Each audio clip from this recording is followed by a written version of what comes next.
Base sa naging rekomendasyon ng Cavite City Local Disaster Risk Reduction and Management Council o LDRRMC, isinailalim sa state of calamity ang Cavite City matapos na nangyaring sunog noong Linggo, July 14. Sa tala ng council, umabot ang bilang ng apektado sa 933 families o katumbas ng nasa 3,732 na individual sa Barangay 5 at Barangay 7 ng naturang lungsod.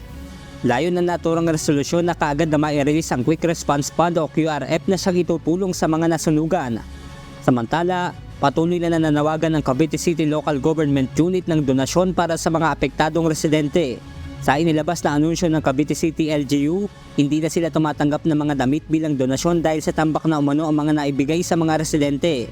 Ang mga pagkain naman ay kinakailangan ma-coordinate sa LGU staff upang maisaayos ang schedule sa pamamahagi ng pagkain. Matatandaan na noong linggo ng hapon nang sumiklab ang sunog sa naturang lugar na umabot sa ika-4 na alarma. Patuloy pa rin ang Bureau of Fire Protection o BFP sa investigasyon sa naging sanhi ng sunog at halaga ng mga natupok na ari-arian.